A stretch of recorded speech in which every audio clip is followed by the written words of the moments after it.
Pongámonos todavía más serios. Cuando nosotros escuchamos acoso sexual, quizá lo primero que nos venga a la mente sea un lugar peligroso, la calle o tal vez el transporte público. Sin embargo, hay otra realidad que es todavía más potente. ¿Se imaginan ustedes que el acoso se pueda dar en los lugares en donde se supone que estamos más seguros, en una escuela o incluso hasta en nuestra propia casa?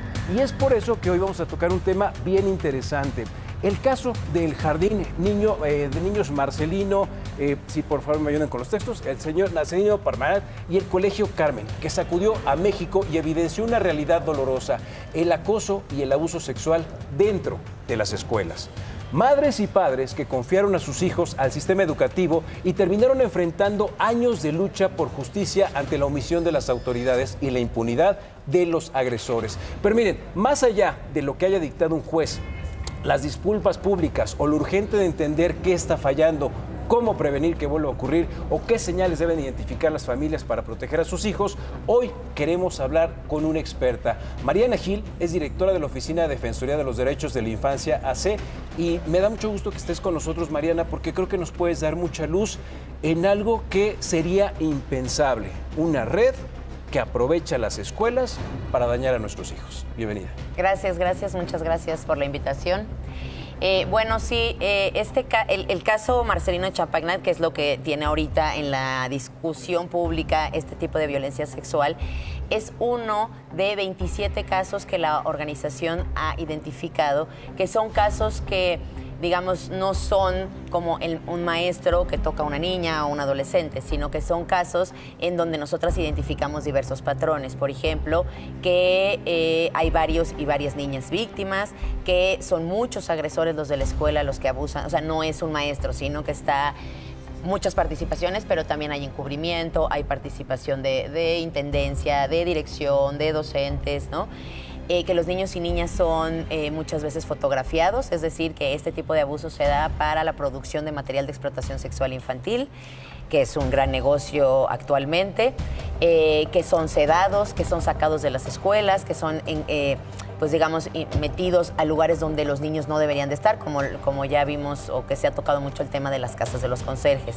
Entonces, la ODI pues lleva desde 2011 litigando este tipo de casos. En 2021 sacamos un informe que se llama Es un secreto, explotación sexual infantil en escuelas, donde tratábamos de documentar y tratábamos de decirle a la sociedad que esto estaba pasando en escuelas de México. Porque las fiscalías, cuando nosotras queríamos investigar, sí teníamos sentencias. De hecho, tenemos muchas sentencias. Tenemos sentencias, en este caso del Marcelino, por ejemplo, un asesor técnico pedagógico tiene 494 años de prisión, ¿no? En otro caso, tenemos a 7 maestros sentenciados con más de 300 años. Pero lo que la Fiscalía y el Estado no estaban investigando es por qué estos 7 maestros están juntos. Claro. Y ahí es donde empieza lo complejo y donde empiezan las medidas que tendría que garantizar la SEP para que esto no volviera a suceder, ¿no? Entonces, bueno, a partir de este caso, a partir de la disculpa pública, que fue el 28 de agosto, se han dictado diversas medidas, como la jornada de concientización del abuso y maltrato infantil, que empezó el día de ayer. No sé si tenían noticia de esto, en todas las escuelas de México. También algo muy importante es que la sentencia señala que este tipo de medidas son para la educación básica, es decir, preescolar, primaria y secundaria, ¿no? Pero ahí nos enfrentamos a un problema. La SEP saca la jornada, pero no saca ningún lineamiento, ¿no? No le da ninguna capacitación a los docentes, no les dice cómo hacer, y entonces pues tienes buenas prácticas, tienes a maestros, a maestras muy inteligentes, muy creativas, pero también tienes escuelas que no hicieron nada, ¿no? Entonces ahí es donde la presión, digamos, de la sociedad, donde yo invitaría es a exigir a la SEP que realmente cumpla, digamos, con las garantías que generen que esto que está pasando en las escuelas de México no vuelva a suceder. Porque acciones sencillas van a evitar cosas. Yo creo que va a haber un antes y una ahora, ¿no?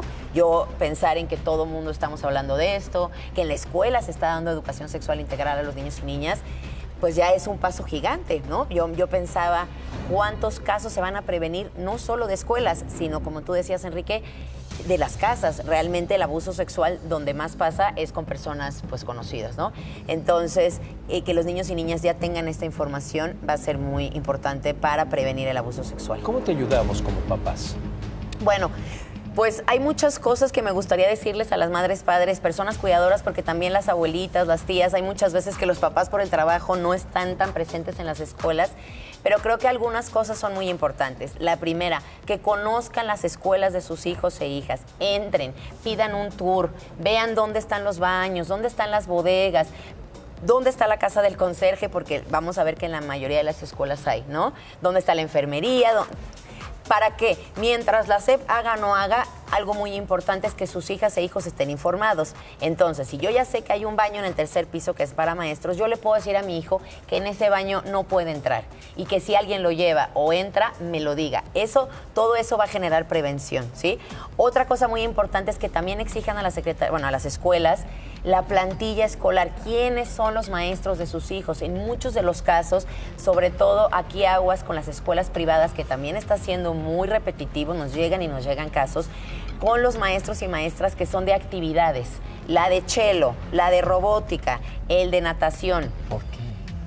Porque no, yo pienso que porque nada más son de entrada y salida, no hay registro de ellos, no sé, pero nos han llegado bastantes y cuando les preguntas a las maestras, a las mamás, no por echarles la culpa, porque es algo que pues debería de ser normal, como ya decías, es el lugar donde deberíamos de confiar. Claro. Pero cuando Donde le preguntas, estén seguros exacto, los donde niños. entonces cuando le preguntas a la mamá cómo se llamaba el maestro, no saben, ¿no?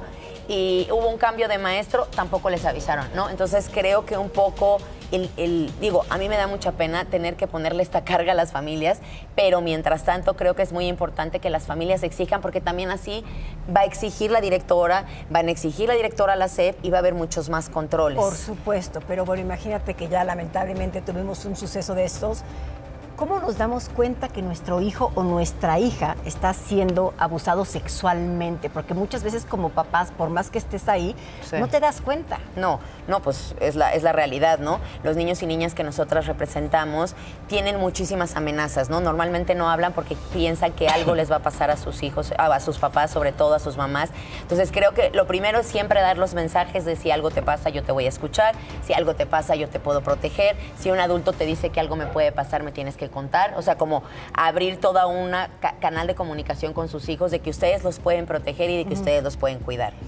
Y otra cosa muy importante es estar alerta. Si tu hijo o tu hija, por ejemplo, ¿no? Hay síntomas muy evidentes. Por ejemplo, ya tenía control de esfínteres y hay una regresión, empieza a tener pesadillas, miedos a lugares específicos o a personas, o sea, de repente pues ya se bañaba solo y ahora no se quiere bañar. O no quieren dormir solos. No quieren dormir solos, no quieren...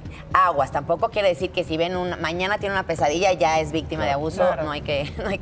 Pero si hay varios síntomas, si empiezan a ver que no come, hay muchos síntomas físicos, la mayoría de las mamás empiezan con yendo al pediatra, ¿no? Porque no come, o porque se le está cayendo el pelo, o porque tiene muchas infecciones en algunas partes de su cuerpo y entonces nunca en la vida te imaginas que es por eso, Claro. ¿no? Las mamás piensan, ay, es que ayer comió mucho pastel, ay, es que ayer no se limpió bien. Entonces, Claro. creo que estar alertas, hablar con ellos, ¿no? Esto sí se los digo porque en todas las mamás con las que he acompañado, crean en su intuición, Claro. siéntanlo. Si algo dudan, no importa que las tachen de, ay, qué exagerada, que se la voló, no.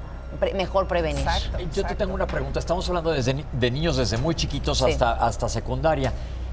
¿Cómo debe de ser la conversación de los papás hacia los hijos cuando son muy chiquitos? Yo me acuerdo de una campaña cuando yo era más joven de cuéntaselo a quien más confianza le tengas, pero ¿cómo los alertas a la prevención?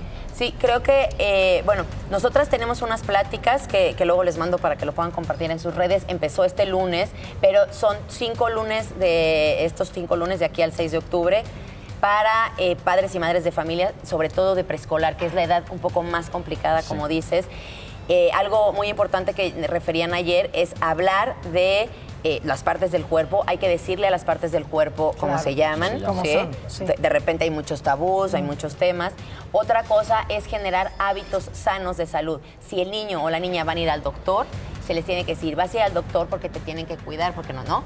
Si te bañas porque tienes que estar o sea, todo en positivo para que cuando haya algo que ellos sienten que no se les explica o que no es un hábito sano, los niños puedan decir, esto no me hizo sentir bien. Mariana, con ¿dónde papás, te ¿verdad? podemos Es importante. encontrar? Y sobre todo me preocupa para los grupos vulnerables. Hay veces que estamos en un sector quizá privilegiado en donde tienes acceso a psicólogos, a colegiaturas, etcétera, etcétera. Pero para los grupos vulnerables que quieran recibir ayuda de ti, ¿dónde te pueden encontrar? Sí, nosotros, bueno, en todas las redes sociales estamos como ODI Infancia y también tenemos un dispensario que le llamamos, que es Dispensario ODI, donde están todos estos materiales que les estoy hablando. También tenemos una página que se llama Protégeles.